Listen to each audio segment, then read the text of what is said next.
সালে বুয়েটে ছাত্রলীগের নৃশংসতায় শহীদ হল আবরার পাহাড়। ওই ইকবাল ভাই আছেন? আপনি কই, কোন পাশে?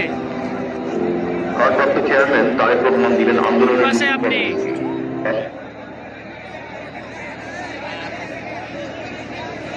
হ্যাঁ, আপনি কোন পাশে, কোন পাশে সেটা তো বলবেন।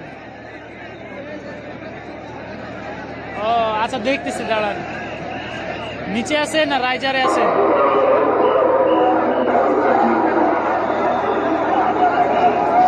এখন আমাকে কি করতে হবে বলেন?